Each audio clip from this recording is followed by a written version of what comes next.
This conference will now be recorded. And I'm doing that only for the sake of being able to post the link on the city website whenever we're done with this. So I'm showing it's 4:30, and I appreciate everybody joining us today for our town hall meeting on the city of Gatesville's new comprehensive plan. And appreciate your time, and we'll make this as efficient and effective as we can, but you're free to ask questions as we go along. I see that we've got at least 12 people on the line right now, which is great. For those of you, for background, the comprehensive plan must be adopted by the city council by ordinance, and the Planning and Zoning Commission and the city council were jointly briefed on the comprehensive plan on March the 10th. A public hearing was conducted at the city council meeting on April 28th prior to the city council approving the comprehensive plan on first reading. Second reading occurred on May 12, and adoption is scheduled for the city council meeting on third reading in accordance with the city charter on May 26. It's also important to note that where we are in our comprehensive planning process is not the beginning, nor is it the beginning of the end or the end of the beginning. This is simply the end of the first phase of what will probably be a 20-year process for us. So the process to develop and adopt a new comprehensive plan really began in July of 2015, shortly after I arrived in the city, with identifying and prioritizing the major issues that were facing the city. At the same time, there was a project en route or underway from Texas A&M University's Central Texas Business Department for the Gatesville Economic Development Board on identifying strengths, weaknesses, opportunities, and threats in the kinds of businesses that people wanted to locate in the city. But our fiscal situation at that time limited our ability to hire a professional planning firm to rewrite our comprehensive plan, which in fact we found that we had. But an opportunity presented itself just a few months later that we took advantage of. And being within 3 miles of the boundary of Fort Hood, the city of Gatesville was invited, along with the other cities around Fort Hood, to participate in a Department of Defense funded City of Killeen sponsored initiative known as the Joint Land Use Study to examine compatible land use around Fort Hood to ensure that its mission compatibility was in place. About the same time, I conducted a convening session in August of 2016 that was facilitated by the late David Bernard, where a group of selected community leaders that David invited examined 8 fundamental questions. And those were: where are we and where do we want to be? How do we attract business to Gatesville? What does a future land use map look like? Is there value added in developing a comprehensive plan? How do we address our aging infrastructure, which we knew was one significant issue? And what role does downtown revitalization play in the future of the city? So the group suggested that I should brief this to a group of people that was younger than the group that Mr. Bernard had convened, and only fix 2 or 3 things first so that we didn't overwhelm the community with too many projects. The joint land use study was completed in December 2016. And in February 17, the Department of Defense awarded the Central Texas Council of Governments funding to write an implementation plan for the joint land use study. Simultaneously, while that was going on, because we knew that one of the deliverables of the JLUS was going to be to assist cities with the updates of their comprehensive plans, their zoning ordinances, and their subdivision ordinances. And that opportunity was offered to each of the communities and counties that participated in the joint land use study. And I was not proud by any stretch. I stepped up and said, we need some help. And so we began in earnest working with Benchmark Planning, and Vaughn Hansen from Benchmark is on the call today. Did a couple of public meetings. We did a survey of the residents, very happy with that. And I'll talk to you about the results of that very shortly. And then we gathered the public back together for a couple of public meetings to go over the guiding principles and short-term strategies. And then shortly thereafter, the joint land use study implementation plan was finalized and approved by the Department of Defense. And task number 5 in the Joint Land Use Study Implementation Plan was to assist Gatesville with the rewrite of its comprehensive plan. So that's kind of where we've been on this journey for almost the last 5 years. It's been a great experience, and I'm very pleased with the product that we have as a result, and I hope that you are as well. So as part of the process, when we started prioritizing our most pressing issues, I identified 34 of them and then took those to the city staff and the city council in September of 2015 and asked for their feedback in terms of how important these were to the city, because there was, as again, the convening group told me, you don't take on 34 issues, take on 2 or 3 at a time and see what you can do. And you can obviously see that there were a significant number of issues that we identified. Obviously, general condition of streets. Part of the problem with the general condition of streets is that most of them weren't put in correctly to begin with when they were put in. But then if you take a look down there on the next line, 50% of our water and sewer lines in the city, and probably even in fact higher than 50%, are beyond their useful life. In the old portion of town, say from the river back to Business 36, virtually all of the water lines in that area are 6-inch cast iron, and they are at least 70 years old. And so they've reached the end of their useful life. They're undersized, and they need to be replaced. And then the same thing for the sewer lines. Most of that is clay tile sewer, which has a tendency to get tree roots growing in it, it collapses, etc. So the unserviceable water lines are a function of the general condition of streets, or the streets are really driven by unserviceable water lines. We made a decision that we needed to get after replacing the water and sewer lines, and that we would replace the streets. As we did that, streets that were actually in okay shape, we have a preventive maintenance plan to seal coat or chip seal those streets on about an 8 to 10 year cycle. High number of unserviceable water meters not accurately measuring the amount of water that's being used will be addressed. City Council is addressing that issue right now with a water meter replacement plan. But you can see that there was a significant amount of issues that we needed to get after, and there was general agreement on at least 10 of those items by the majority of the City Council.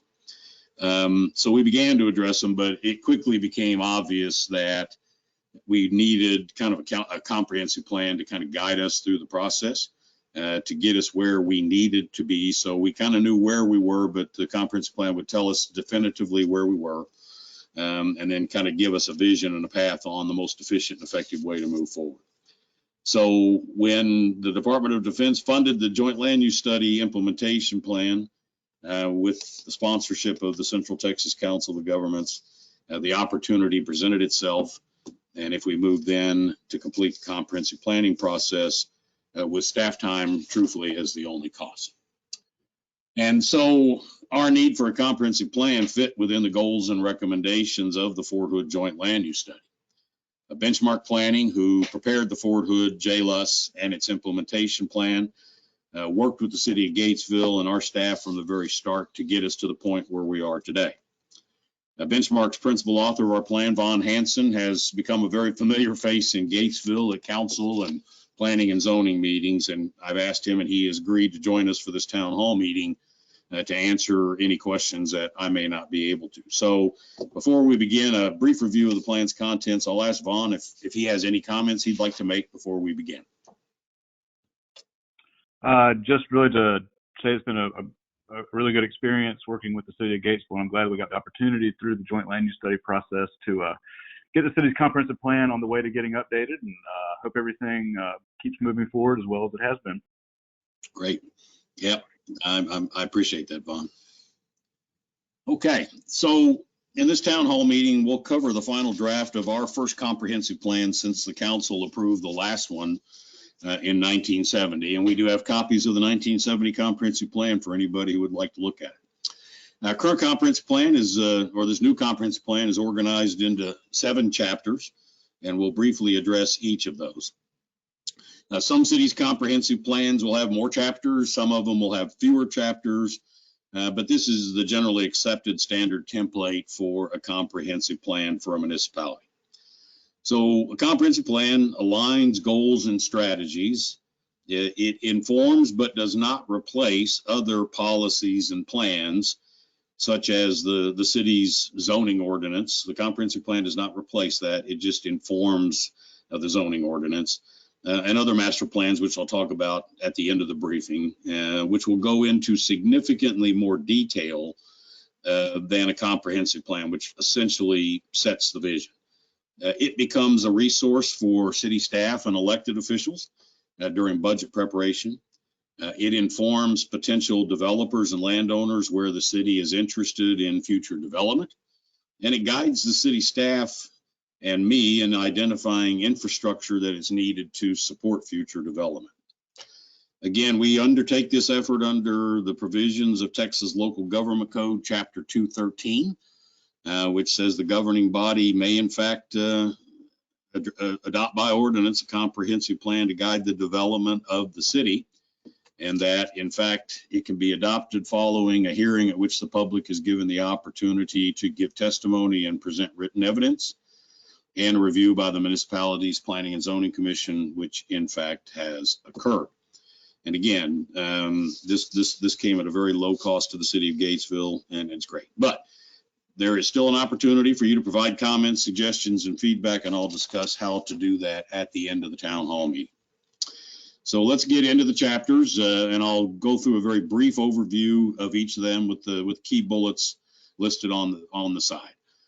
Chapter 1 is the introduction section of the comprehensive plan, and its primary focus is on the results of the community survey that we conducted in the fall of 2017. I don't think the community survey really told us anything that was surprising. I think it affirmed what we already knew, but it was terribly important to ask the community for their input. How satisfied they were with the public services, what did they think about quality of life, about the community character, and so on and so forth. And I was pleased with the response rate, to be honest with you. Many of the respondents were not 20-somethings who'd lived in Gatesville for 6 months. Overwhelming majority of our respondents had lived here greater than 30 years, and so I thought we got a decent response. You know, 2/3 of the respondents rated quality of life as average. I don't know that we need to be happy with average at this particular point, and you'll see the top 3 quality of life factors, which I'll address here in just a little bit later. But their perception of Gatesville, specifically the downtown, was average to poor. Their perception of the condition of our residential neighborhoods, again, average to poor. And then you see industrial areas and the commercial and highway corridors as average.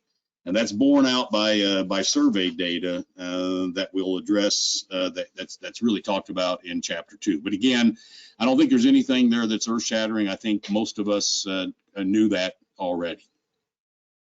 So beginning with Chapter 2, we use available data to determine where we currently are in the year of 2020 in terms of our people, our places, and our things. So Chapter 2 details the community profile of Gatesville, and it's largely the people component of the plan. It tells us the demographics of our population, and we did learn some interesting things there as a result. And our population statistics do not correlate with the overall data for Texas. One possible reason for that is the presence of the 6 Texas Department of Criminal Justice prisons in Gatesville, whose population is included in and makes up about 50% of our census recorded population data. Economic and income data is also discussed in this chapter, as is the current housing stock. And these are just the facts. That's the data that is as it is. Interestingly enough, single-family dwellings account for 80% of our housing. And while some people think that single-family residential housing is in fact what we need, 30% of that single-family residential housing is over 60 years old, and it has a median value that is 58% of the state average median value for a single family residence. Again, nothing earth-shattering here. As you drive around, you'll note that we do not have a significant diversity of housing. Most of our housing is, in fact, residential single family. A lot of it is old and not in good shape, and it continues to deteriorate on a recurring basis. And because of its age and the way that it was constructed, it in fact lags state average or median for value. Another interesting factor was the labor analysis that's included in this chapter, which tells us where people who live in Gatesville work and where people who work in Gatesville live.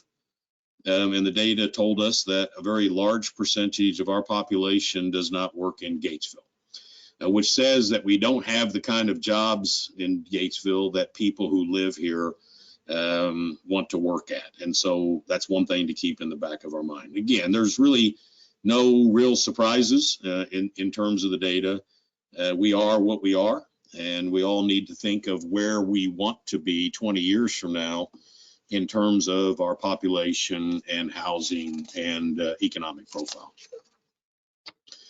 This chart just presents to you some data that we pulled out a little bit separately because it's important as we go through the comprehensive plan to understand why we show it to you this way.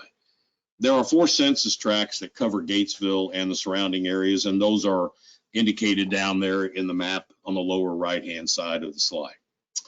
And so when you compare each census tract to the other, census tract 102.01, which is the far right-hand column, is where the concentration of the TDCJ prisons are located.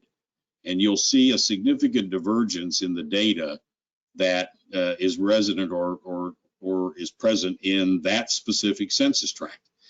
Now, because you can look at census tract data, most developers, most businesses who are looking at locations to locate or expand into will look at the census data as a whole. So they don't see the census tract data broken out like it is here. And so there are things where you look at, for example, median household income and age and other things like that, where because the prison population statistics are blended in with the city of Gatesville census data, may indicate that this is a place where people don't want to relocate to. But census data is also important for federal funding and other things like that. So you see that census tract 102.01 tends to skew the data for Gatesville. And we address this in chapter 2 when you see the term census tracts. That's the first 3 columns of the chart.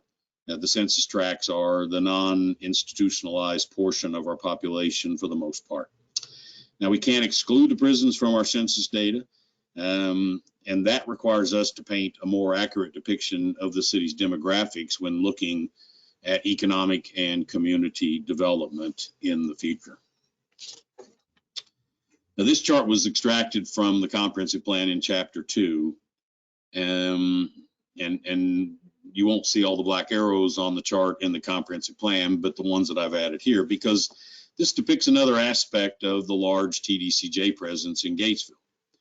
You'll note that the population in Gatesville surged from 1980, when it was 6,078, to the last census in 2010 of 15,751.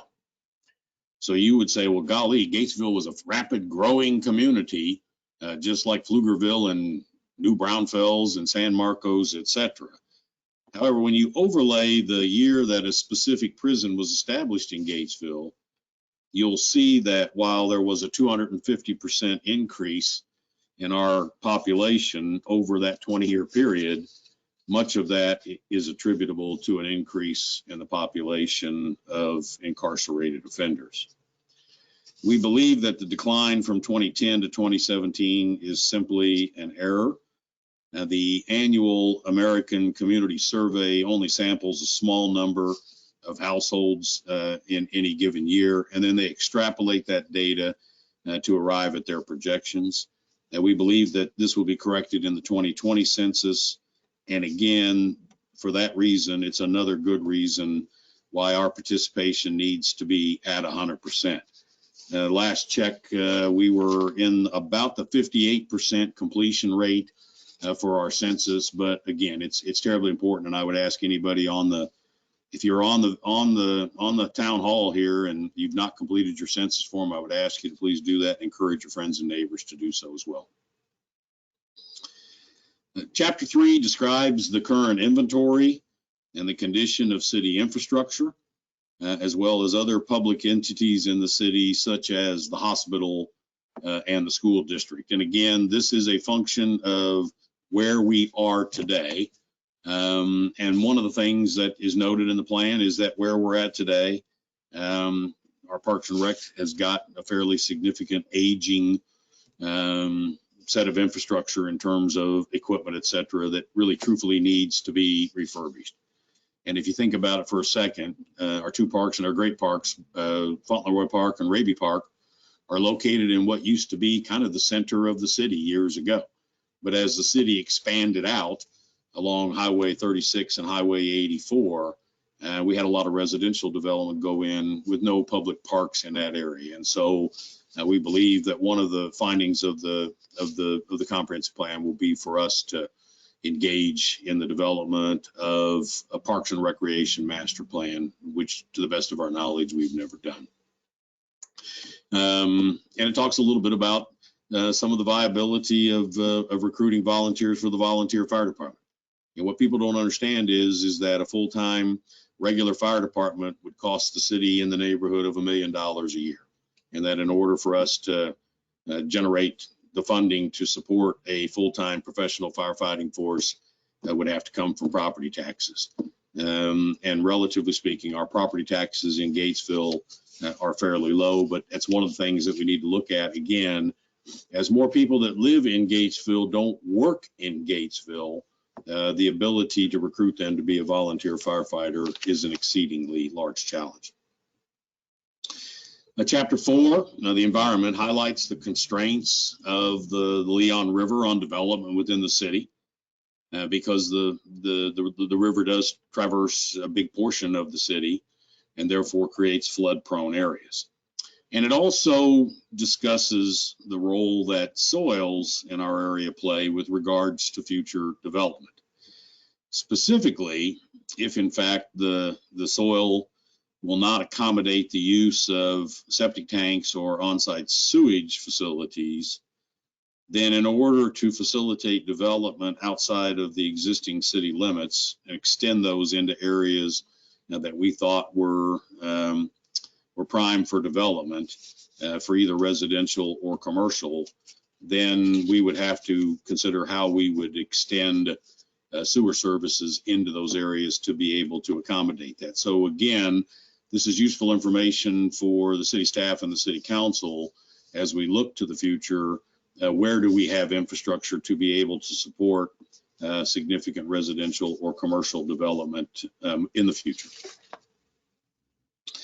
Chapter 5, transportation will be important as we set the future vision, because if the transportation network only supports vehicular traffic, which it currently is focused on, a younger population that will choose where to live based upon the quality of place, where they would find things like sidewalks and hike and bike trails and things like that, will influence whether or not they wish to live in Gatesville.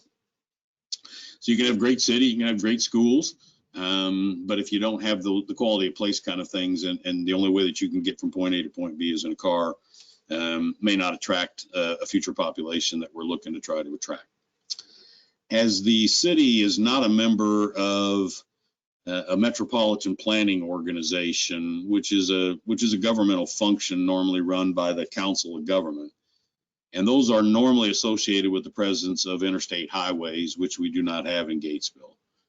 It has become exceedingly difficult to get our transportation priorities on TxDOT's Unified Transportation Plan, which is a future look at future projects, and that's how transportation projects in fact get funded, is the projects show up on TxDOT's UTP. So we have shared some of the initial findings of our comprehensive plan, Chapter 5, with TxDOT. We have shown them some of the future transportation improvements which are in the comprehensive plan in map 5.5. TxDOT thinks those make sense. They would like to explore those in more depth with us in the future. And so part of our plan and our transportation plan eliminates a lot of the need for TxDOT to do the analysis and examine it. That's easier for them. So we're excited about having something that we can now share a vision with TxDOT in terms of where we'd like to go with transportation in the future. And so this chapter and the plan in general are going to be very key to future engagements with TxDOT. In some respects, Chapter 6, which covers land use, with descriptions of today and land use in the future, may be the most important chapter of the comprehensive plan. But it's important to remember that the comprehensive plan does not replace, nor is it, a zoning ordinance or a zoning map. It is a concept that's intended to inform the development and adoption of development regulations and policies, such as the city's zoning ordinance and the subdivision ordinance. It carefully considers and blends together information from chapters 3, 4, and 5, which are the public facilities, the environment, and transportation that preceded in the plan, to provide a general classification of the land that exists in a general order of intensity of use, with conservation land use, where natural hazards and environmental considerations are not conducive to development, all the way up to the Texas Department of Criminal Justice complex, which is considered to be highly intensive land use. Now, this chapter describes the classification in general and shows specific shots of maps, along with the transportation requirements that can accommodate or that are best accommodated by that land use. And the future land use map on page 6.16 provides a visual representation of how these classifications come together arrayed on a map. Now, the chapter also addresses the development of Fort Hood, and specifically North Fort Hood, to ensure that any future development that the city does not in fact encroach or detract from the ability of Fort Hood and North Fort Hood to conduct its mission. So as we said at the very beginning, this comprehensive plan came out of, or was a product of, the Fort Hood Joint Land Use Study, which looked at compatible land uses around the boundaries of Fort Hood. So we want to ensure that, in fact, we have an opportunity to make sure that we consider the Fort Hood mission as we look at development into the future. And this chart just depicts the constraints that were considerations in classifying land in the current plan, and will in fact inform future development. So you see, conservation is largely built around floodplains where you cannot build residential and commercial structures, etc. And then you'll see some of the other constraints. And in most of those, it's either the condition or the lack thereof of infrastructure. It's either inadequate or it in fact does not exist. And the final chapter is the culminating point of the comprehensive plan. It's the proverbial fork in the road. And for those of you that are older like me, you'll remember Clara Peller in the Wendy's commercials asking, "Where's the beef?" Well, implementing the vision and the short, medium, and long range strategies under each of the 4 guiding principles that are addressed in this chapter, which started with the public input back in the summer of 2017. The public helped shape these principles and strategies, and for those of you that participated in that process, your input was very carefully considered and incorporated into the implementation of the comprehensive plan. Now, so this just gives you an example that once the plan is approved by the City Council, we will begin to work individually these strategies. And so I've used the first guiding principle, which is investment, and I've taken the short-term strategies from from that chapter, laid them out on this with a series of tasks underneath them. Many of these short-term strategies and tasks under the guiding principle of investment are in fact underway within the city right now. And when we started the planning process, okay, we didn't have some of these things, but we have a 5-year capital improvement plan. We're implementing that capital improvement plan, and the city council approves it on an annual basis as part of the budget. One of the things that we knew we were convinced that weren't right were our water and sewer rates, specifically as they pertained to the rates we were charging the prisons. We hired a consultant, a professional consulting firm, to come in and help us with that. We now have a completed water and sewer rate study for retail and for the TDCJ. We're working on that for the wholesale right now. And you'll see some of the tasks that are associated. So the bottom line becomes is that we are in fact doing what in fact the strategy and the comprehensive plan tells us that we need to in fact do. So the easier fork, truthfully, because again, we're at a fork in the road, would be to just simply let this plan sit on the shelf for the next 50 years, as is what happened with our last comprehensive plan, and not implement any of the strategies with plans. So if you look at those strategies that are in Chapter 7, you will see plan mentioned several times. And so our charge as city staff and elected officials is to develop very specific plans to implement that strategy where it's called for, that are consistent with the comprehensive plan. So that's where the beef comes in, is that there are a series of plans that are developed and adopted as a result of the comprehensive plan. And we also make a commitment that when those plans become increasingly less consistent with the comprehensive plan, then we know it's time to go back and adjust our comprehensive plan. So the council is scheduled to officially adopt the comprehensive plan next week. And once that happens, we need to make our next decision, which is, where do we go? So this slide shows some of the options. Obviously, in the short term, revision of the city's 1995 zoning ordinance, which really hasn't changed in 25 years, although I would tell you that the city has changed significantly during that 25-year period, will be at the top of the list, and we're ready to go. And Texas Local Government Code requires that any changes to the city's zoning ordinance must be done in accordance with the comprehensive plan, which is why we wanted to get this comprehensive plan done first, to inform the Planning and Zoning Commission where the city desires to go in the future as far as development is concerned. It should also lead to the development of several supporting plans like we've discussed earlier, and you'll see those there in the center. But one of the things that we've clearly identified is that we do not have a Parks and Recreation master plan. And that is probably, in fact, something that we need to do, as well as a transportation plan.